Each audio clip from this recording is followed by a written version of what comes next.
On behalf of the World Trade Center Los Angeles and the Los Angeles World Affairs Council, welcome and thank you all for joining us for the 2020 FDI Report Release Interactive Webinar. We have a star-studded program of presenters and panelists who will be sharing their insights with you. Now, without further ado, I'd like to introduce the President of the World Trade Center Los Angeles and the Executive Vice President of the Los Angeles County Economic Development Corporation, Stephen Cheung. Good morning, ladies and gentlemen. Thank you for joining us again today for the launch of the 2020 Foreign Direct Investment Reports in California. My name is Stephen Cheung. I'm the President and the World Trade Center Los Angeles, as well as the Executive Vice President of the Los Angeles County Economic Development Corporation. The WTCLA and LADC are a nonprofit organization in Los Angeles that focus on economic development leadership to promote a globally competitive, prosperous, and growing Los Angeles economy. And over the last few months, we've seen the world turn upside down. It's become evident how connected and dependent we are to the rest of the world. And in Los Angeles and across the state of California, we're truly grasping the impact of foreign direct investments and international trade on our local communities and economies. As we look towards recovery from this global pandemic, it is ever more important that we have a deeper understanding of how our economy works. And that's why we're so delighted to be releasing our 2020 FDI report in partnership with the California Governor's Office of Business Economic Development, GoBiz, and Loyola Marymount University. And we're very excited to have an amazing lineup of governments, academic, and economic development leaders from across the states to help us get a better sense of the impact of FDI in California. To start us off, I want to welcome my friend and partner, Kim McCleary-Blue. Kim is the president and CEO of the Los Angeles World Affairs Council and Town Hall, the city's most prominent nonprofit public speaker forum, which has hosted past presidents, key business leaders, and cultural icons since 1937. She and the World Affairs Council Town Hall have been wonderful partners. Together with WTCLA, we have jointly hosted important conversations with international and domestic government and business leaders all over Los Angeles region and throughout the United States over the past few months, providing key insights on how Los Angeles and our international partners are working to overcome this pandemic. Ladies and gentlemen, Kim McCleary-Blue. Kim? Stephen, thank you so very much. On behalf of the Los Angeles World Affairs Council and Town Hall and our Consular Corps members, we're so honored to be participating with you in today's program. In these challenging times, information is a very precious commodity. The information in this year's edition of the Foreign Direct Investment Report is an all-important spotlight on the immense impact that foreign companies have in Los Angeles. Besides their economic contributions, such as jobs and employment, the positive imprint and influence by these global firms is far-reaching and enduring. Los Angeles has been and continues to be enriched by the vast number of ethnic communities who reside in our county. Our global diversity and our access to world markets are geographic advantages and strategic reasons to be in Los Angeles. Even in a time when we practice social distancing like today, today's webinar is a vital and necessary convening to stay informed and exchange ideas and experiences. I do want to acknowledge Stephen Cheung and the Los Angeles World Trade Center for their leadership. Over the past several weeks, as Stephen mentioned, we've had the pleasure of hosting joint webinars on international trade and commerce topics as our members and stakeholders sought real-time information to help guide our thinking and our decision-making.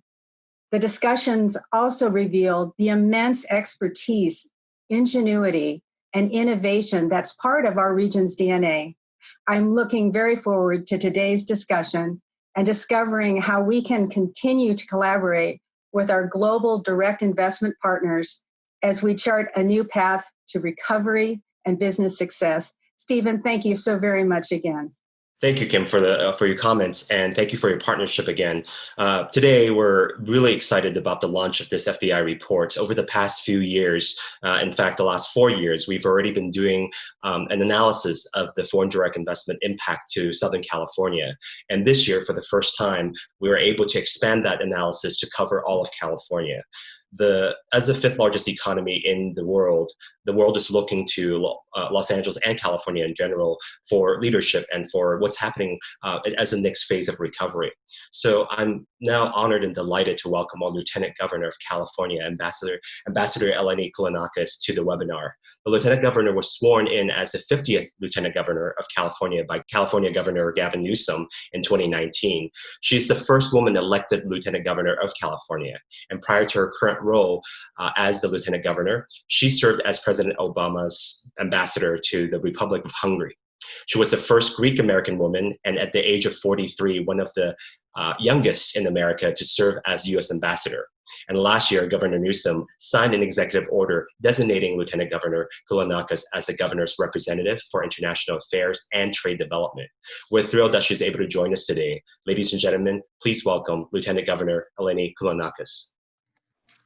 Well, hello, Stephen. Thank you very much. Thank you for including me in this. It's great to be with all of you and to see what an incredible response this webinar has drawn, with hundreds of people from across the state and beyond being able to participate.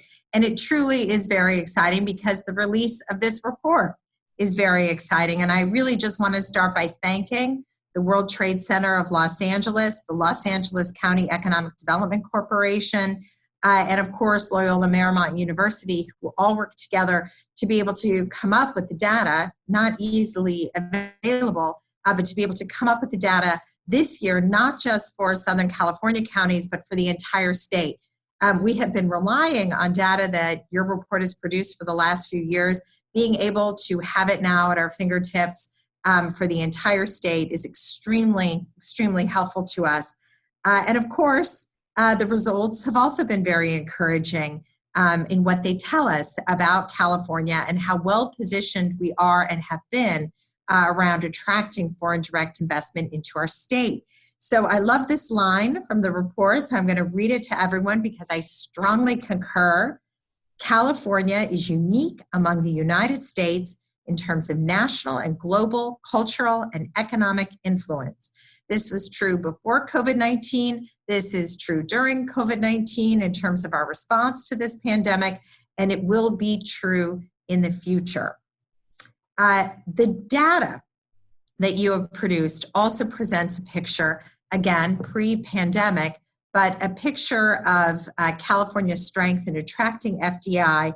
And I just want to repeat some of the highlights that the report notes. That there are 18,718 foreign-owned enterprises in our state. That represents 1.2% of all the firms operating in the state of California. They produce together about 730,000 jobs, which represents about 4.9% of all employment. Digging into that number a little bit, I think it's important to note that 13% of all of California's manufacturing jobs come from companies that represent FDI. This is really very important to us because California is #1 in the United States for manufacturing, and we can attribute quite a big portion of that to foreign direct investment. So this is great news. It's also very helpful to know which countries are investing the most here in the state of California. It helps us and guides us in our own international engagement. So it recognizes that the leading international investment partners for California are Japan, the UK, France, Canada, and Germany. But it goes through the list as well and includes other countries that one might not expect would be at the top of the list, like Ireland. These are pieces of information that help support our engagement, as we do engage very frequently with foreign leaders and partners and visitors into our state. So thank you again very much to everyone who participated in this. And if I can also thank our own Governor's Office of Business and Economic Development. I know Kaina Pereira is on here, and he's going to be mediating a panel coming up. But GoBiz, providing the funding to be able to help support the report and expand it statewide, has really produced a great partnership and a great result in this report that, again, will be very useful to us in leadership in state government, but also to companies as well as small, as well as, of course, our municipalities, cities, and counties across the state who have their own efforts to lure foreign direct investment. So what I thought I would do in my last few minutes is just talk very briefly about where we've been and now post-COVID, where we're going in terms of what the state is attempting to do in attracting foreign direct investment into California. One of the first things that the Governor Newsom, did when he took office and when I took office, which was the same time in January of 2019, is he asked me, said, Eleni, you're a former U.S. ambassador. You've worked on trade and investment issues in the past. Would you serve as my representative for international trade and investment in international affairs? It's an unusual role for a lieutenant governor, but I think it reflects the attitude of Governor Newsom and certainly mine, which is that we serve the people of this state, and anywhere where we can work together to find ways to strengthen our economy, we want to do that. So we took this great opportunity and great partnership took advantage of it in order to be able to attempt to build out more related to state leadership and what we can do to attract FDI, as well as other things, increase exports, and of course, advocate for California's values in the world. So one of our first acts was to bring on some additional expertise. My recommendation was that rather than staffing up an international division of the Lieutenant Governor's office, because we don't know if this will be carried into the future with future lieutenant governors, let's staff up within GoBiz and increase the footprint that already exists within GoBiz for both economic development, writ large, but also the international team that had been there in the past. And my recommendation was that we hire trade specialists. So the governor agreed, and we now have 3 trade specialists in GoBiz that help with two-way trade and spend a lot of time, of course, here in Sacramento. But previous to COVID, had been doing quite a bit of traveling to advocate for California internationally and attempt to lure more FDI into our state. One of the other things that we did is we organized trade missions and other trips around the world to promote California and to build partnership. I had the opportunity to lead delegations to Mexico and to China, to India, as well as Armenia. I visited China, very small footprint. It was just myself and my husband. We went very, very early on, but it was for an important reason. It was for the Belt and Road Conference in China, and California had the opportunity to present our view of the importance of combating climate change. We also have worked hard to roll out the red carpet for visitors into our state. We welcomed the Taoiseach, the Prime Minister of Ireland, as well as the President of Italy, the new Prime Minister of Armenia, as well as high-level delegations from countries like the Netherlands and Australia, as well as provinces from China, including Jiangsu. So the other thing I do want to note is that we have an incredible platform in Visit California, which my friend and partner Carolyn Bettetta runs. $144 billion a year in our exports are around tourism. And one of the things that we think about when we think about foreign direct investment is promoting tourism, because it's true that very often when people visit California as tourists, they look around and they think, I think I should be doing business in this state. It would be a good partnership for our company. So all of that together has allowed California to be number 1 in foreign direct investment in the United States. Now, what are we doing in these months that we've all been working from home or here in my office, working with a very lean staff? We have been rethinking and retooling what do we do in these current circumstances. The budget challenge for the state of California is significant. I'm sure that people have by now heard that We are looking at a 23% reduction in the size of the budget from January through this May revise process. There are lots of challenges associated with it, and we are looking at ways to strategically find new ways to raise resources, as well as partnering with the federal government to do so, as well as ensuring that as we look at where we're going to need to make cuts, that we preserve investment in things that we know are critical, including education, higher education, to preserve as much as possible, because we know that our skilled and trained workforce is critical piece of supporting FDI.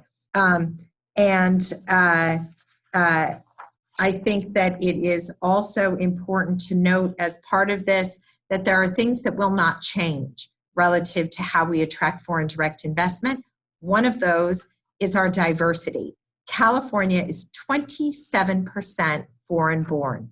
This is higher than the national average by far, and it is very important for helping to create an environment that is very open and friendly toward cultures from around the world.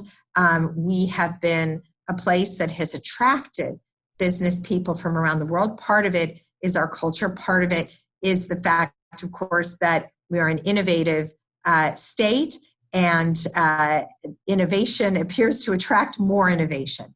So these things are very important. They don't change. We're still 40 million strong, a very important destination market, which also makes us very attractive. So within the context of all this, one last thought, the governor has set up a task force, incredibly impressive group of volunteers, very high-level volunteers, including Janet Yellen, Tim Cook, CEOs of major international multinational corporations who have headquarters or who are located here, as well as labor leaders and trade leaders, including the Chamber of Commerce.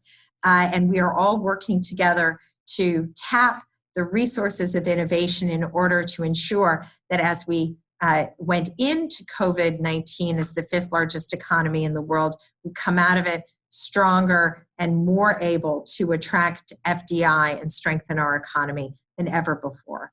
So with that, Stephen, I'll hand it back over to you. I'm happy to answer any questions. And again, so grateful to be part of this wonderful panel, with this wonderful list of speakers who are going to be coming along after me as well.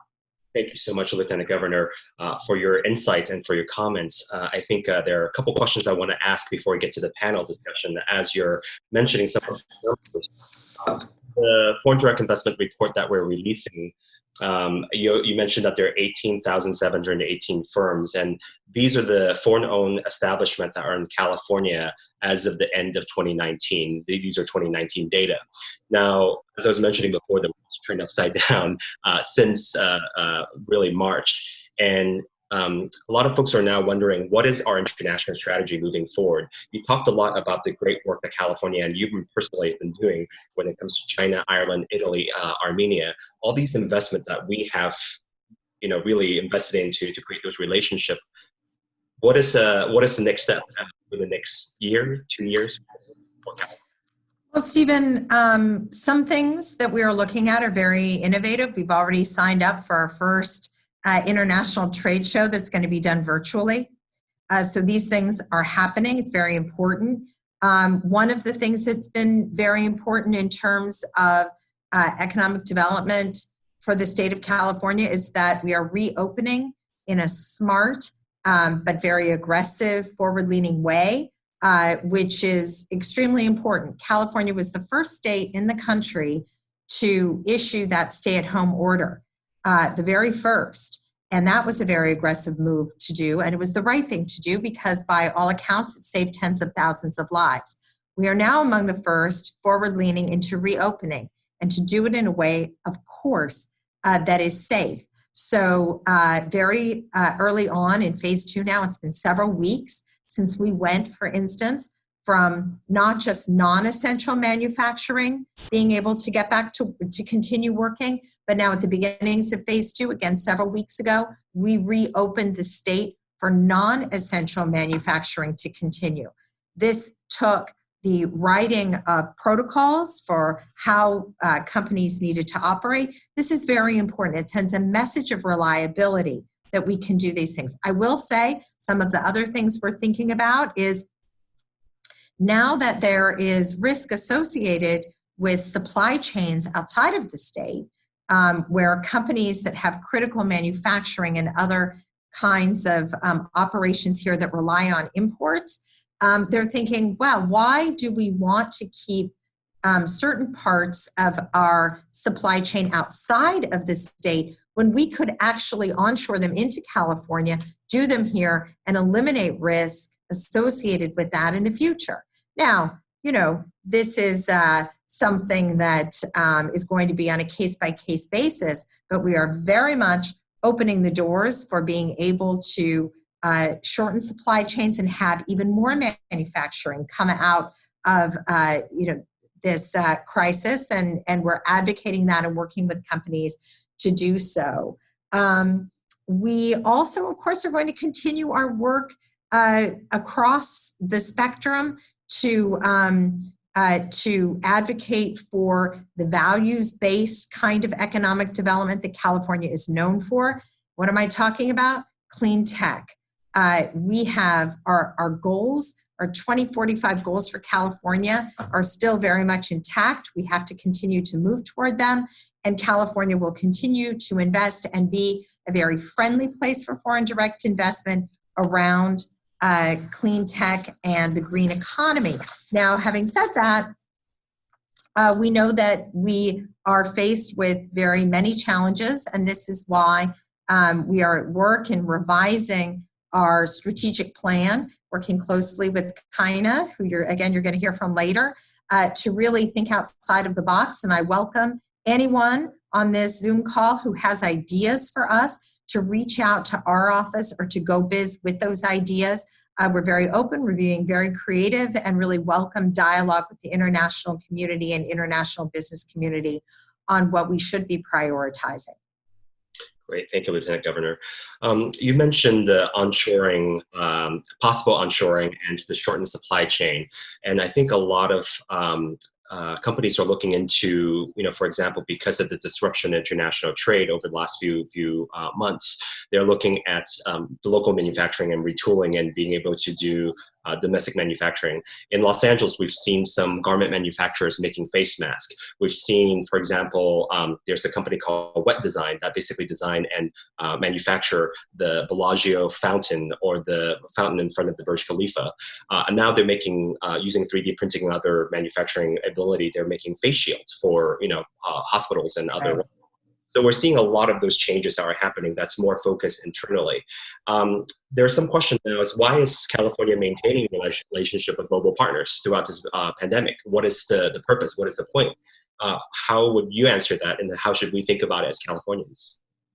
It really is one of the best parts of my job, which has never been the job of the Lieutenant Governor of California before, but again, because of my unique background as a former U.S. ambassador and my relationship with the governor, he really tasked me to keep up those relationships. So we are regularly checking in with our consul generals across the state, asking them, how are they doing? Anything we should know? How can we better brief them and provide information and answer any questions? So this has really not been as robustly reinforced, I think, over the years, the way that we have built these diplomatic channels with our consuls general and activated them. And it really has been great and productive in many ways. Our spontaneously, several countries came and said, we have a special relationship with California. We want to help. We want to help you. And we received large quantities of masks as gifts from Taiwan, from provinces in China, from Jordan. The King of Jordan felt that he wants to see California succeed and has been offering supplies to us as well. All of these things are part of that ongoing effort to build our relationships. We don't set trade policy, but we do have a very important footprint in the world. And I'll just note that our relationship with Mexico is extremely important. I've been in regular conversation with Governor Bonilla in Baja, as well as other members of the leadership in Mexico. We share a border with Mexico. We share deep cultural and family ties. It is our most important foreign partner. And of course, there are a lot of ways that we can and will continue to help work with Mexico, with our southern partner, to make sure that as we have best practices and abilities to combat the spread of COVID-19 to make it safe for economic development, how can we help Mexico do the same? I'm glad you mentioned the consul generals in Southern California and in Los Angeles in particular. We are home to the third largest consular corps in the world after New York and Hong Kong. And because of all the relationship that we've developed over the past few decades, as soon as the stay-at-home order became effective, we also saw that there was an impact on our supply chain as well. We're not able to get the PPEs as quickly as possible, personal protective equipment. And immediately we were reached out by folks and our partners and friends over in Seoul and in Shanghai and Shenzhen, the Asian countries that basically have already dealt with the first wave. And they knew that we were going to be facing the same issues they faced early on. So they were offering support and supplies. And if it wasn't for this relationship that you and the governor and many of the regional partnership on the subnational level have developed, I don't think we would have gotten those offers of support. And it's been so helpful for us in the local region. So I want to, thank you for the work that you've done before to help us with those relationships. We're running a bit out of time on this portion, so I'm going to ask one last question before turning it back to the full panel.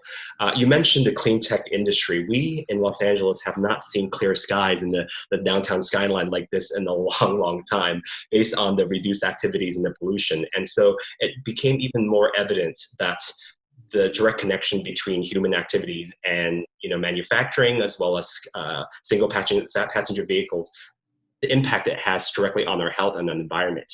So I think more and more folks are even more excited about these environmental policies. Besides clean tech, which I think is going to be a major component of focus when it comes to international trade of the future, are there other industries that you think California would like to attract from foreign companies and foreign governments? Well, thank you for noting the clear skies. It's really remarkable, isn't it? And I think it actually holds up a window of the future of what people in Los Angeles and across the state can expect when we get to those 2045 goals. If everybody's driving an electric car, we could have this all the time. So we get a glimpse of that future, which is really exciting. And we are a can-do people in this state. We know we can get there. Some of the other industries that are important to us, I think that medical manufacturing is another important area. We have a very robust aerospace industry in California. I think that's quite important. But I also want to talk a little bit about agriculture. It is a distinct advantage of our state that we produce about 25% of everything we consume. We also produce agricultural products that are one of the only places in the country that produce them, like our nuts, our tree nuts, our walnuts, and our almonds. And one of the things I love about your report, just kind of bringing it all back to that, is that not only have you expanded it to be not just Southern California, but across the state, but now it gives us a window into what kind of foreign direct investment is happening in the Valley, in Stockton, in Fresno, in parts of the rural state of California, and how important FDI really can be, how transformative FDI can be in the Valley. And so for everybody watching, let me just say that the California Valley is open for business. So please, if you're looking at foreign direct investment in those places and we can be helpful at the state level, we very, very much want to be. We see great opportunity there. Again, trained workforces, incredible opportunities for for investment in agriculture, but technology, everything. One final piece on agriculture that, again, is something that people don't really think about, but food security and knowing that your agricultural products are safe is something that we in California can offer to the world because we have very high standards for food. It's one thing if you are consuming a product, you buy it from overseas and it gets to your house and it breaks, it doesn't work. Well, you might grumble, you're out, that's not great. But it's very different if you buy an agricultural product that you can know that if it comes from California, it's of the highest quality. So that's an area where I'd like to see continued growth. But let me just say, we'll take it all. We'll take it all because, what I learned as an MBA is this. Well, I learned many things. But one thing I think is really important is that it's not just 5% or 4.9% of jobs in California that come from FDI. They're not just any jobs. They're jobs that support the economy by diversifying the economic base. This isn't part of a circular economy. It is a generation of wealth outside of the state that comes in. So I think that the numbers are sometimes underappreciated for the fact that it creates a part of our economic base that can endure through a recession here in California. So thank you again, Stephen. I hope that I've really conveyed my enthusiasm and my support for the work of the World Trade Center, for the work of everyone behind this report, and for the contributions that everyone who's a member of the Los Angeles World Trade Center contributes to the economic strength of California. And I hope you're proud of the leadership of this state through this difficult crisis. We're not through it yet, but we're going to keep going. And that relies on so many Californians, including all of you. So thank you again, Stephen. Great to be with you. Thank you so much, Lieutenant Governor. Thank you for your comments, but also thank you for your leadership in making sure that we are safe. And as we're looking in recovery, the balanced approach in terms of how do we open, but open responsibly and making sure that the people of California continues to do it in a healthy and safe manner as well. And we miss you down here in Southern California, Los Angeles. Can't wait till the economy finally recovers enough so that you can travel down to see us personally.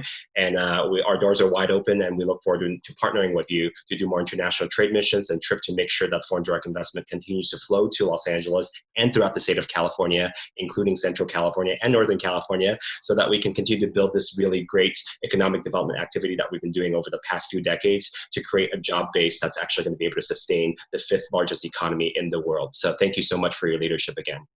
Thank you, Stephen. Excellent. Well, at this point, we want to transition into our panel discussion. At this point, I want to introduce Laferriere, who is California Governor Gavin Newsom's Senior Advisor for Business Development and International Trade. Okay, And with that, I just want to, again, thank today as our moderator, also for his great partnership in making sure that this report is actually done. Because without the great support of and GoBiz, this report would not have been possible to cover all of California for us to share all the great stories, not only in Southern California, but throughout the state of California, where we're really able to make a global impact. With that, Well, thank you very much, Stephen. And I would just echo the same thing and say thank you for the partnership and for partnering with us on the development of what is going to be hopefully a long-lasting arrangement where we have this report that really allows us to see the trends, allows us to pivot effectively and also do the things that we need to do. Thank you so much. I also like to express my extreme thanks for the opportunity to work with the distinguished Lieutenant Governor. And as we implement the next phase or go through this next challenging time, and we look at what is possible, really working with her and with her incredible guidance is so important, especially because it takes a very large and cohesive team to be able to do something like this. So with that, I'd like to just kind of get the ball rolling because we have quite a few questions and some distinguished experts with us. So First, I'd like to introduce Darlene Chiu Bryant, the Executive Director for Global SF. Thank you for joining us. Dong Chen, Professor of Strategic Management and International Business at LMU. Stephen Cheung, who will be also part of this panel, President of World Trade Center LA. Leanne Eager, President and CEO of Fresno County EDC. And Tyler Laferriere, Associate Economist for LA EDC, Institute of Applied Economics. So thank you all for joining us. And I have the distinct pleasure of moderating a panel that is really experts around the state and a lot of different things that they do. And so I'm going to kick it off with some more detailed questions about the FDI report itself. And this is going to start with Tyler and then move to Dong. So what trends or patterns did the data reveal about foreign investment outside of LA and the Bay Area? Thanks, Kaina, and good morning, everyone. So the way we broke out the report is that the region of California outside of the greater Bay Area and the greater LA area is termed Greater California. It's 33 counties starting in the far north of the state all the way into the Central Valley. And what it really reveals is that FDI is as important to that region of the state as any other, where you see a lot of the same trends holding true, where manufacturing, retail, wholesale trade, and professional services are heavily dependent on foreign direct investment, and that these jobs, buttressed by FDI, actually pay well over $3 billion per year in total wages, which is obviously a large number, and therefore highlights how important FDI is to the Greater California region. Something also of interest is the importance of different partners to this region. You have a lot of the same G7 partners like Japan, the UK, Canada, and France that are important FDI partners in Greater California, but then you also see Mexico as a really important FDI partner. And so that just shows some of the nuances in terms of how FDI colors that region. And I'll let Dong also answer the question. Okay, thank you, Tyler, and thank you, Kaina. And the Center for International Business Education at LMU is very honored to collaborate with World Trade Center on this project. So our analysis also shows that FDI's contribution to local employment is highly correlated with local GDP. Compared to those in Southern California and the Bay Area, foreign enterprises in Greater California provide a lower percentage of local jobs. However, it should be noted that they still contribute a sizable 7.8% of local manufacturing jobs. Okay, and in the Greater California area, the Sacramento metropolitan area stands out in attracting FDI. For example, in Yolo County, foreign enterprises contribute 4.8% of local employment. Also, foreign enterprises in Greater California, they're generally smaller than those in Southern California in terms of the average number of employees and the square footage.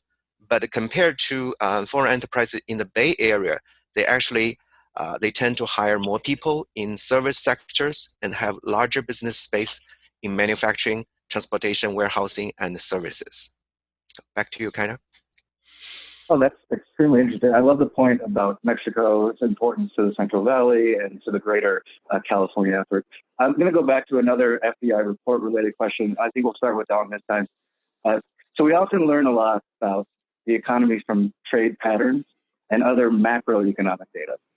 Does FDI data reveal something unique about our understanding of the economy? Very good. That's a very good question. In general, both trade and FDI tend to promote economic growth. Trade is about the exchange of goods and services, and FDI is about the flow of financial resources and other production factors. They reveal different but related aspects of the economy. So FDI not only bring capital, knowledge, employment, and but also likely to stimulate domestic investment. So FDI data shows us, allow us to examine investors' confidence in specific locations and industries. International investors are very sensitive to changes in the business environment. For example, with the increasing US-China tension, FDI inflow between the two countries shrank much faster and greater than trade. Currently, because of COVID-19, many multinational companies are in crisis mode. According to United Nations Conference on Trade Development, the COVID-19 pandemic would lead to about 30 to 40% decline in global FDI.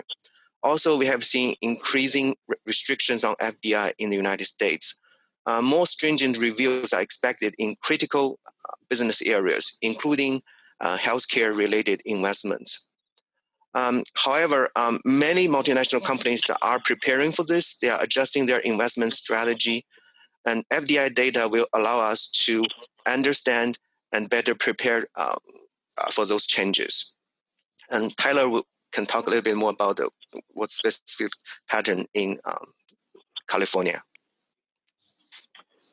Sure. Just to build upon what Dong said, we might build expectations based upon our trade relationship with the world in terms of what FDI might look like. So based upon trade relationships, it's a very specific relationship, as you might expect geographically. So our top trade partners are obviously China, Japan, Taiwan, South Korea, Mexico, Canada. But if you look at the FDI data, it's a much more nuanced and diverse set of relationships where we actually have a lot of European investment partners. So the UK, France, Germany, Switzerland, Ireland, as the Lieutenant Governor mentioned. And so that just goes to highlight that when California is looking out to the world programmatically, we have to really cast our net wide in terms of attracting partners and maintaining partnerships. One of the things that I've also seen year upon year in producing this report is just how important manufacturing, again, as the Lieutenant Governor alluded to, is to the FDI landscape and how important FDI partners are to sustaining manufacturing. And then again, just looking at the wage profiles, just how important these jobs are and how important FDI is to sustaining high-paying jobs in the state. Thank you so much. I think that those answers really prove like the importance of having this report and having it statewide for the first time. And I'd just like to again express my thanks to the World Trade Center LA and LAEDC for making that happen. So now I'm going to pivot a little bit and go towards more economic development related questions. And this first one is going to be for Darlene. So in recognizing the pandemic and the situation that we're currently facing, how has the pandemic impacted investment flows into the Bay Area? And what are your strategies going forward?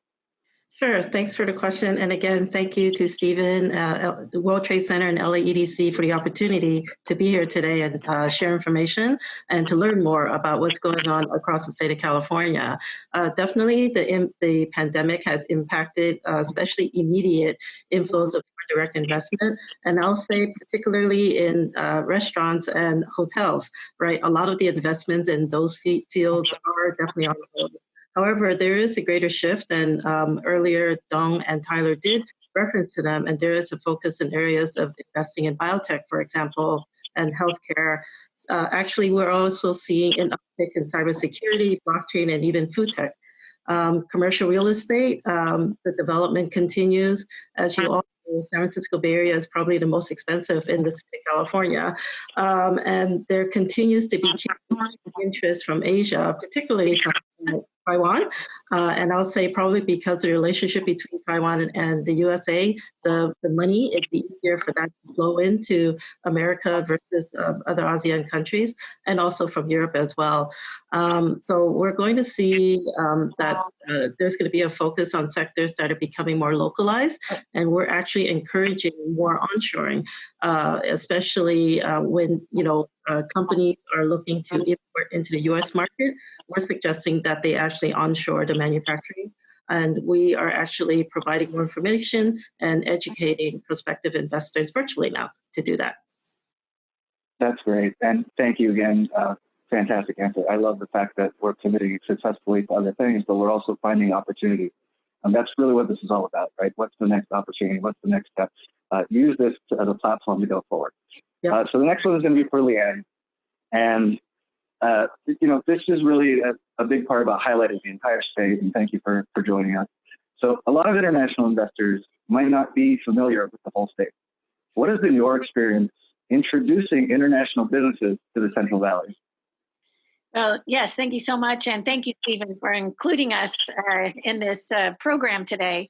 And I especially want to thank you for calling it the Greater California. We know that about ourselves, but we appreciate you saying it too. One of the things that I have noticed traveling around the world in the last 10 years, talking about the Central Valley, talking about California in general. Well, first, let me say, contrary to what Texas and Nevada would like you to believe, people around the world are interested in coming to California. They still want to do business in California. And they're really interested in the Central Valley once we talk about what we have available here. I think most places, and, I was just in Japan recently, they certainly knew about Los Angeles. They knew about the Bay Area. And when we talked about the Central Valley and our ag related industries, they were thrilled in looking at bringing some of their products and their businesses here. So it really has been a great education for the world in going around talking to people about what we have available here. And I know, Darlene, you talked about it's expensive in the Bay Area. We know a lot of places in Southern California, San Diego, Los Angeles, it's expensive. We don't want to say it's cheap in the Valley because that's not true, but it certainly is affordable. We have land available. We're working very hard on ensuring that we have people available in order to train them for the job. So it is the land of opportunity right now. So we appreciate being able to spread the word. Thank you so much. That's great. So, Darlene and Leanne both inferred, onshoring as a mechanism for the future. And this is something that I know from the guidance of the Lieutenant Governor and working with us on developing our ongoing strategy. That is going to be something that we put to the forefront as well. So this question is going to be for all three of you, but I'll start with Steven. So onshoring is one strategy to bring businesses to California. How will that feature in your FDI attraction strategy going forward? Just talking to the Lieutenant Governor, we've been seeing a lot of manufacturers here or companies here looking to diversify their supply chain based on the fact that they don't want to rely on one single source for manufacturing in case there's a future disruption of either ocean-going cargo transportation or air freights, right? So what they're looking for is to bring some of that manufacturing, although it might be too expensive to basically manufacture just in the United States for the whole product line. So I think it's important for us to basically look at opportunity to bring flexible manufacturing. I was just mentioning some of these companies are able to pivot really quickly to manufacturing other products. So I think that's going to become a part of the strategy.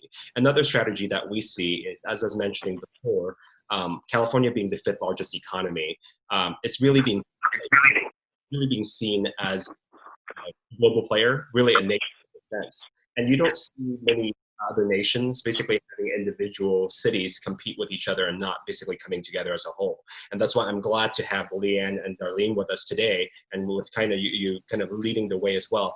In the future, I think our strategy has to be a collaborative approach with all of California to make sure that the world knows who we are, because we have all these other resources besides Hollywood or entertainment.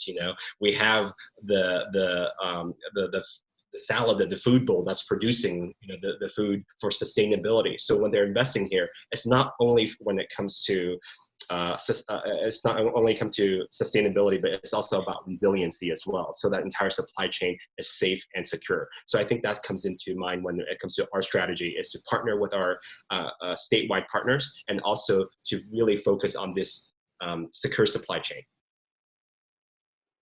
So Darlene, could you follow that up, please? I echo everything that Stephen says. All kidding aside, I do, but all kidding aside, I would say in the San Francisco Bay Area, I mean, we have been working on onshoring manufacturing for over a year already, knowing that, everybody wants to buy local, and knowing that with the tariff situation, you really had to look at your supply chain and make sure that you're getting a more secure, and I don't know if it's going to be cheaper, but definitely a more secure, stable supply chain. That being said, we have seen that San Francisco has been growing and actually reinvigorating its manufacturing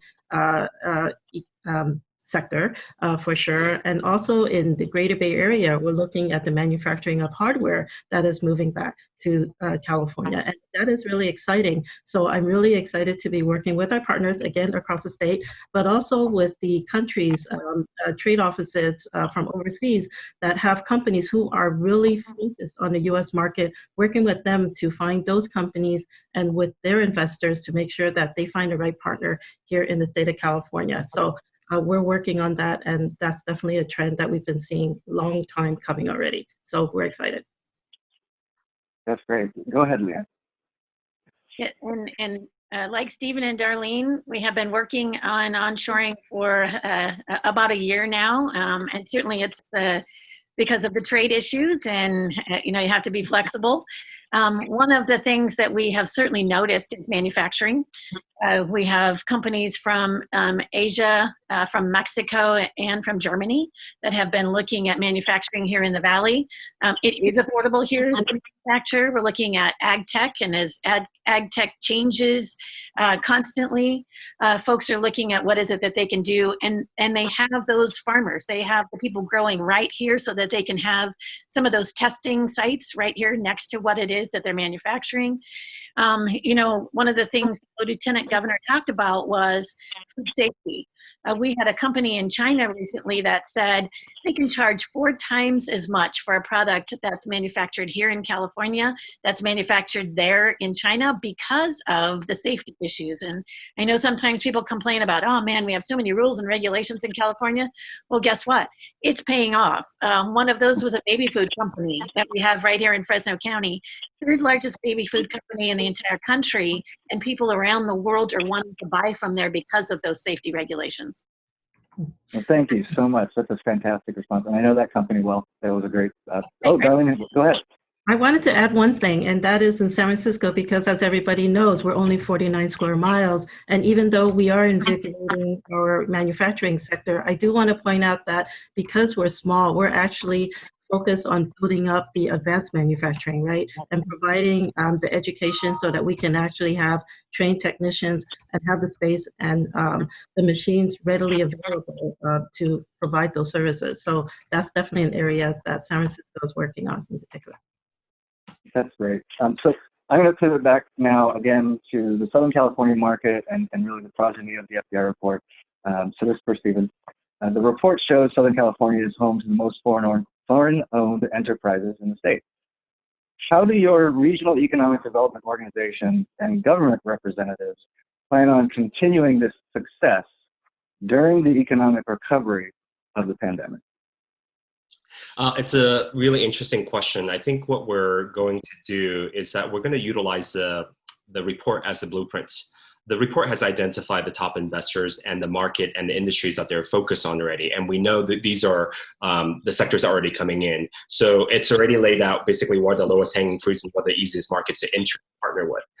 And second, I think what we also need to do is think about not just attraction, but retention as well. A lot of times what we do is we keep on attracting new companies. And then as companies are leaving here, we're losing a lot of great jobs that we've invested in. So case in point is Toyota. I think it's a sore point for Southern California when Texas was able to attract Toyota's headquarters to go there.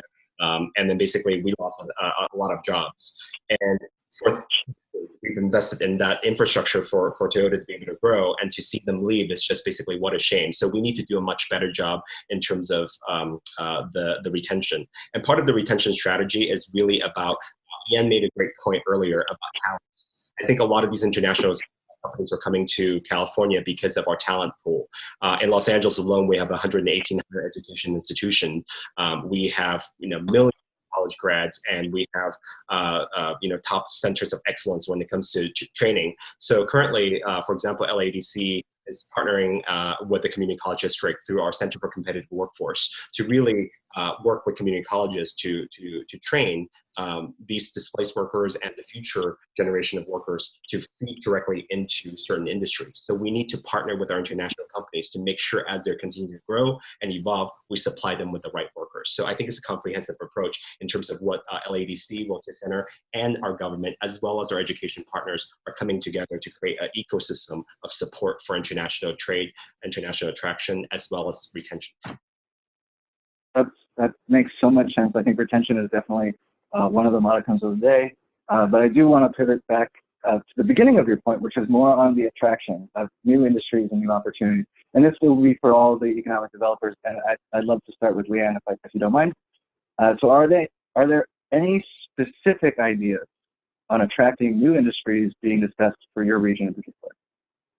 Sure. And, I certainly want to say that for the entire state of California, people are looking at us for what are those new technologies and new industries that California is doing, because we are still that land of opportunity, and people around the world do think of California as that place for innovation.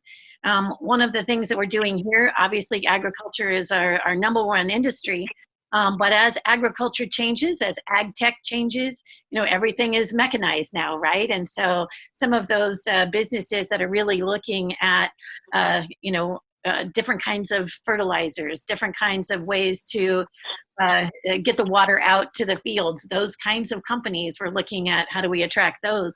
The same thing with renewable and clean energy. We have a company from Brazil that's looking at hydrogen fuel cells. We have some companies from Germany that we're partnering with biomass. This is the perfect place in California to do those kinds of things, and partnering with our friends in Northern and Southern California to look at what is it that we need to do in California as a whole. Other quick pieces, aviation technology. We have a new company that's looking at training people for electric airplanes. We have the largest electric airplane training center in all of the United States, right here in Fresno County. We're looking at what does that look like in order to get folks trained on that new technology. That's amazing. I'm actually really anxious to go on the first electric plane whenever I can. Darlene? Come on in, train ya. So, I mean, I would say, San Francisco Bay Area, traditionally, culturally, we've been really resilient. And, San Francisco has been the center of innovation for so long, for quite a while anyway. But we're definitely seeing an interest, as I mentioned earlier, in food tech and health and wellness. And to that extent, what we have been doing is partnering with Japan and even with Israel, right, where they're interested in either new technology or they're the source of new technology. And we've been partnering with a local innovation hub, food innovation hub, that's actually also foreign direct investment from Switzerland, right? And bringing all these partners together. So from what I see is one of the ways that we're attracting talent and investment is actually by increasing more modes and forms of partnerships, right? It's all cross-border now, and now that we're living in a virtual world, right? I mean, look at what we're doing today. It's not in person. It's actually a Zoom virtual meeting, which I think is really cool. And so, by being able to create those partnerships, it's just creating a better platform for attracting more foreign direct investment. Thank you. Stephen?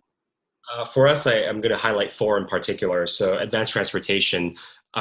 In Southern California, traffic condition has been horrible until recently. It's been amazing. The pictures of 405 without traffic, it's just mind-boggling. And I think moving forward, we need to do that. And Lieutenant Governor talked about the sustainability aspect in terms of electric vehicle.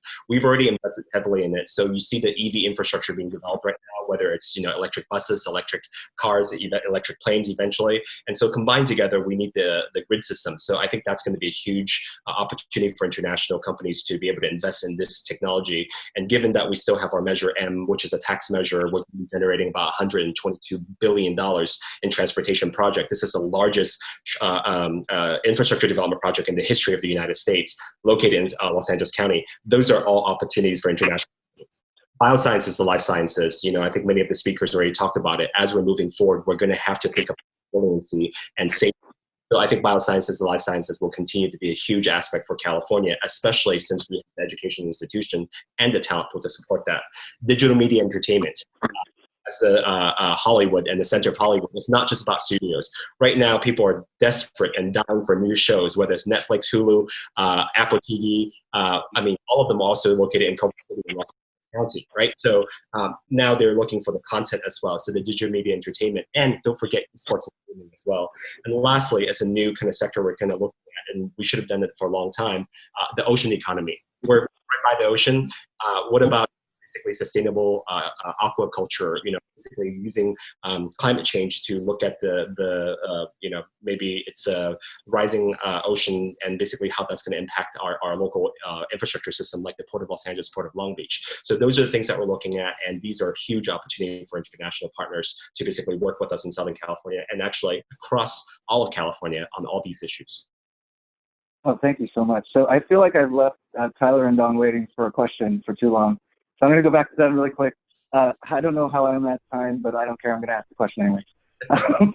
So how is investment in California characterized sectorally? And then how do you anticipate investment flows by sector to change in the future? And let's start with that. So sectorally, and some of them have been mentioned before, manufacturing is obviously top if you measure things by firm size and by employment. So it's manufacturing, retail, and wholesale trade, professional services, financial activities, which doesn't include just banking, that's also real estate, and then also retail trade, as I mentioned before. If you take a look at wages, then the story changes a little bit. You have to include the information sector as well, which includes anything from television and film recording and sound recording as well, but also then data management and data warehousing and those sorts of firms and businesses. And so maybe except for manufacturing, this really highlights a lot of the competitive advantages we have as a state and all of these industries in terms of technology, innovation, and also entertainment. Now, sort of looking ahead, we really can't avoid the COVID story. And so some of my remarks echo what has been said before, especially this reshoring theme, but I'm also going to sort of do what economists do and say on one hand, but the other. So on one hand, you could really see FDI be pulled back as a lot of firms start to make economies, reduce risk and exposure, and maybe also cut staffs again to sort of minimize their risk and really sort of make ends meet in the short term. But you could also see a lot of reshoring as companies seek to shorten supply lines and also minimize risk. And this sort of implies maybe a reduction in wholesale trade as an FDI industry, but an increase in manufacturing. Yeah, I agree. Thank you. I agree with Tyler. So given the pressure to mitigate supply chain risks and to increase domestic production of essential goods, so we do expect many foreign companies to change their FDI strategy accordingly. And for example, many of you guys probably have learned Taiwan Semiconductor Manufacturing Company, which is one of the world's largest chip maker, recently announced a plan to build a 12 billion plant in Arizona. I wish it was in California, but Arizona, but to serve the U.S. market. I tried. Yeah, but we believe there will be a similar investment activities in California for sure. Also, for companies with abundant financial resources, there will be opportunities to acquire discounted assets and expand their operations.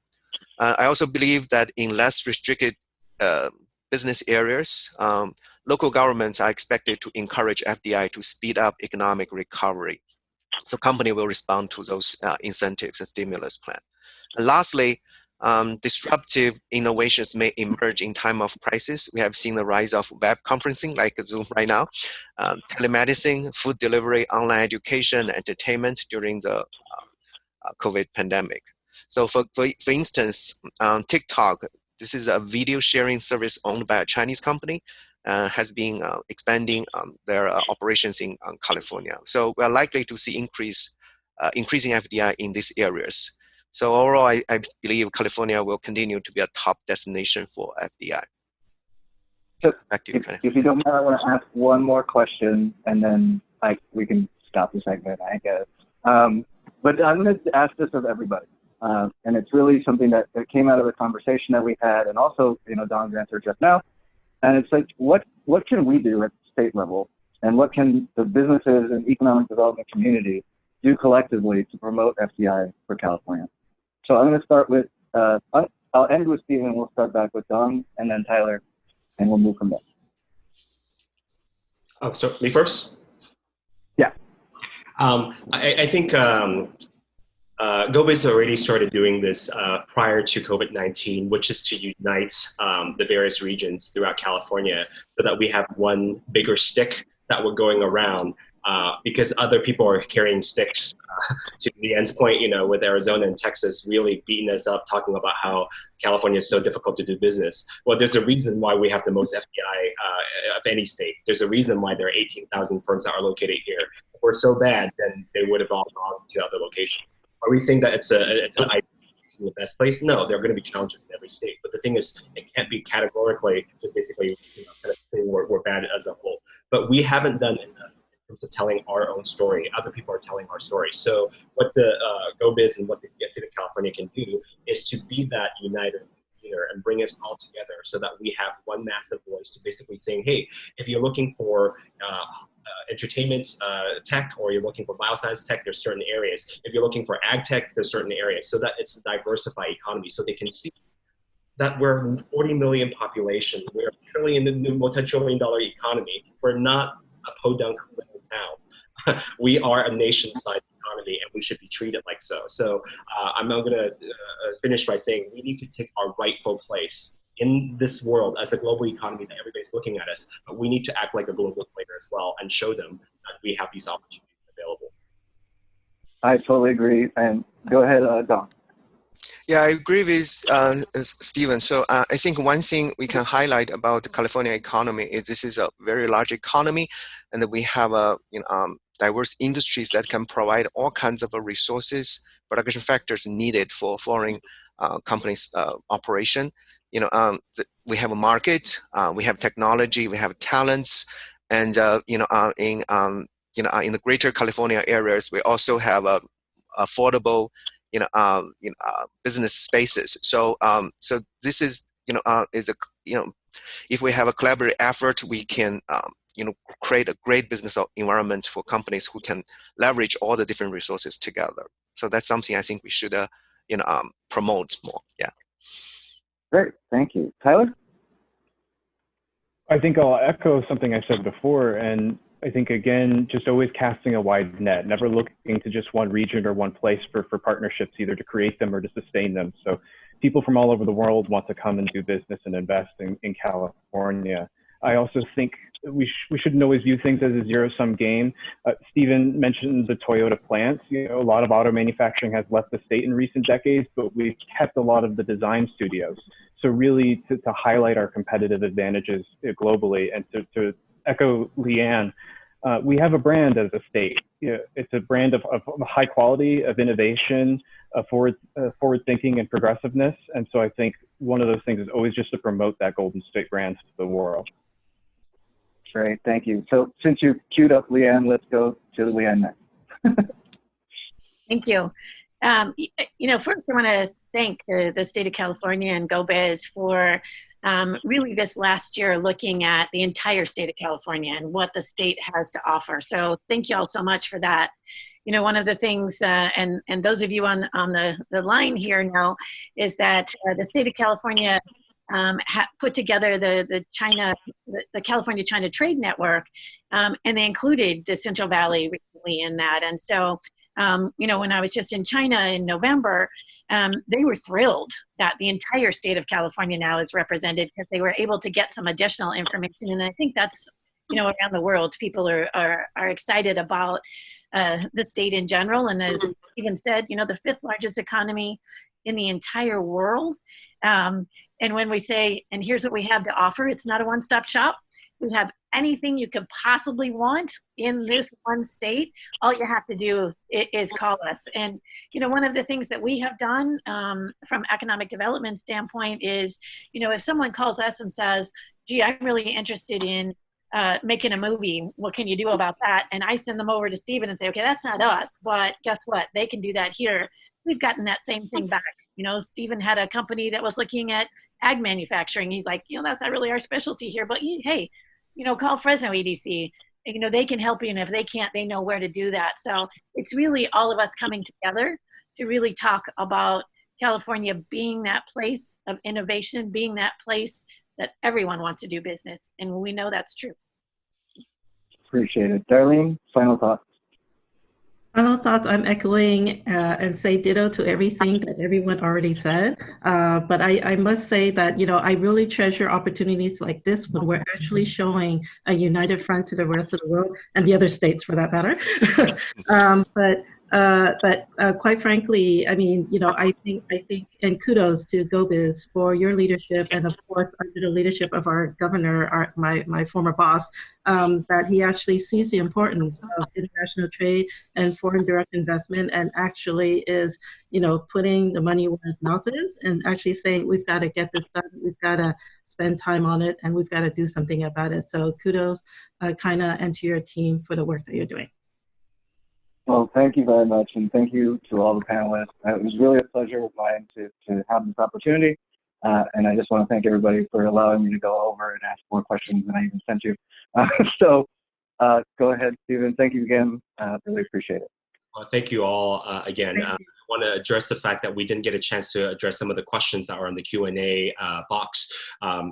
The major question is basically where can they download this report? I want to let you know that we will be sending out the report as well as short videos that the researchers from LMU and LADC have conducted to give you a bit more insight. So we'll be sending out to all the registrants who have registered for this webinar.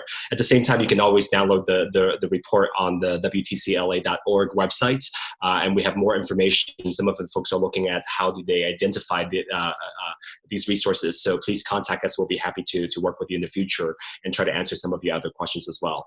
With that, I want to thank the panelists, Kaina, Dong, Tyler, Darlene, Leanne, for this great conversation. I also want to thank our partner at World Affairs Council Town Hall, Kim, as well as the Lieutenant Governor for the conversation earlier. And I want to thank Shane from LADC for doing the technical aspect and putting this together. And most importantly, I want to thank Mike Smith, who's the Director for International Trade, that's behind the scenes working diligently to make sure that this report and all the information is available to all of you. So without the great support of this entire team, we won't be able to get this done. And with that, I want to close by looking forward to the future when we can see each other in person again, where we can go out to the rest of the world and showcase what California can do together. And this is a warning to, this is a fire shot to warning to Texas and to the other states. You know, we are going to come together and we're going to defend our territory to make sure that the world knows that California is open for business. We have been open for business, and that's why we have over 18,000 foreign-owned establishments, creating over 730,000 direct jobs here locally, contributing over $65 billion to our local economy. So international trade has been creating jobs for the local economy, and we want to attract more to make sure that we sustain the 5th largest economy in the world. Thank you so much for joining us today. We look forward to working with you in the future. Thank you.